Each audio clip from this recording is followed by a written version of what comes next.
محلہ خواجہ نگری کسرول مراد آباد میں 15 محرم سے جاری مجلس خمسہ 18 محرم الحرام مطابق 25 جولائی 2024 کو بروز جمعرات چوتھے روز بھی مکمل عقیدت و احترام کے ساتھ جاری رہی۔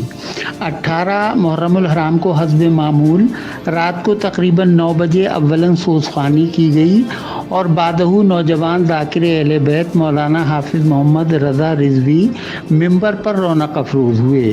مولانا نے اپنے مخصوص انداز میں عزاداروں کو خطاب کرتے ہوئے حضرت ابو طالب اور امیر المومنین حضرت علی علیہ السلام کے فضائل و مناقب بیان فرمائے۔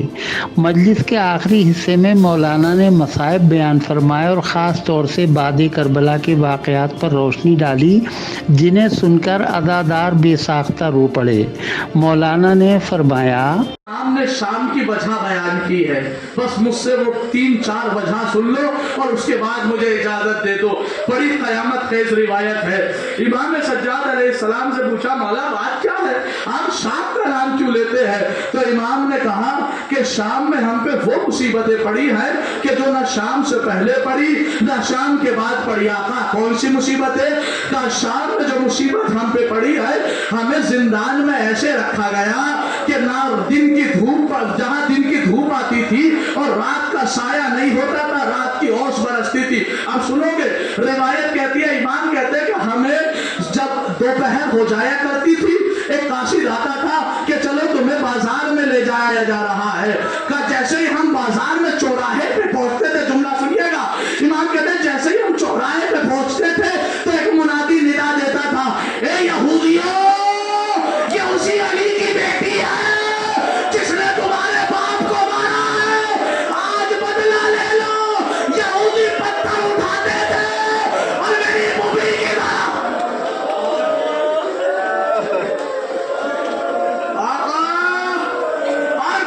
مصیبت آقا فرماتے ہیں، سب سے بڑی مصیبت کیا ہے کہ ہمیں ان بازاروں میں لے آیا گیا جن بازاروں میں غلام اور کنیزوں کو بیچا جاتا۔ سنو، امام فرماتے کہتے کہ جیسے ہی ہم شام میں داخل ہو رہے تھے تو ایک شخص، امام سجاد فرماتے ایک شخص عمر سعد کے پاس آیا، کہنے لگا، عمر صاحب میری تجھ سے خواہش ہی ہے کہ انہیں جو ہے وہ چوراہوں سے نہ گزار، انہیں گلیوں سے گزار۔ عمر صاحب نے پوچھا کیوں؟ امام نے سوچا کہ شاید یہ ہمارے پردے کی محافظت کرنا چاہتا ہے، کہ انہیں چوراہوں سے نہ گزار، انہیں گلیوں سے گزار۔ امام سجاد کہتے ہیں میں سن رہا تھا، عمر صاحب نے پوچھا کیوں، انہیں چوراہوں سے کیوں نہ گزاروں، انہیں گلیوں سے کیوں گزاروں؟ تو وہ کہتا ہے، اس نے کہا کہ عمر صاحب، ارے ہم تو تماشا دیکھنا چاہتے ہیں، ہمارے ساتھ ساتھ ان کی بےرحمی کا تماشا ہماری عورتیں دیکھنا چاہتی ہے، وہ چوراہے پہ نہیں آ سکتی۔ ارے جن چوراہے پہ شام کی عورتیں نہ آتی ہو،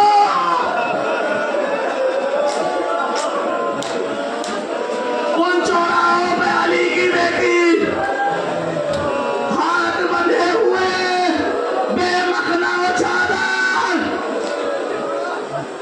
عزاداروں برداشت کر پاؤ گے؟ امام نے کہا ان بازاروں میں لے جایا جاتا تھا کہ جس میں کنیزوں کو بیچا جاتا تھا۔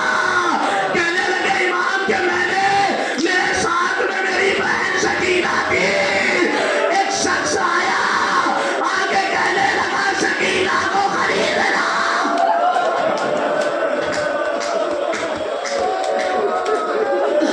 مولانا موصوف کے خطاب کے بعد نوحہ خوانی و ماتم بھی کیا گیا۔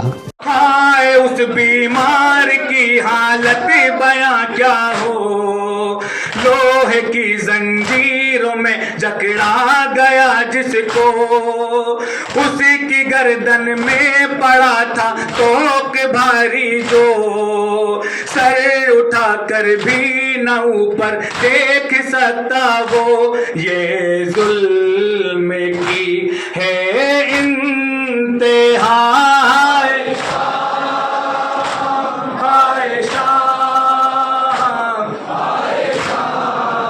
باپ سے ہو کر جدا کتنا تڑپتی تھی وہ سکی سکینہ شام کے زندہ میں روتی تھی، ہر گھڑی شمرے لئی کے ظلم سہتی تھی، تازیانے کھا کے بھی خاموش رہتی تھی، کیا کیا ستم اس نے سہا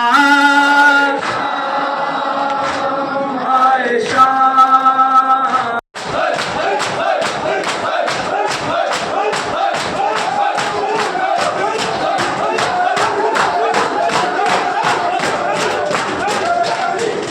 مجلس کے اختتام پر سبھی مومنین و مومنات کی خدمت میں تبرک و چائے تقسیم کی گئی۔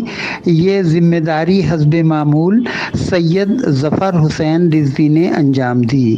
اس دوران کنوینر مجلس محمد علی عابدی، محمد احمد عابدی، محمد عالم عابدی، محمد آصف عابدی، سید ظفر حسین رضوی، حاجی چمن حیدر، نعیم غدیری، سید کوثر علی چنمن، نواب شوکت، سید شان حیدر زیدی، سید اسد مولائی، سید مہتاب حیدر زیدی، سہیل زیدی، نوشاد حیدر، حاجی امیر الحسن جعفری،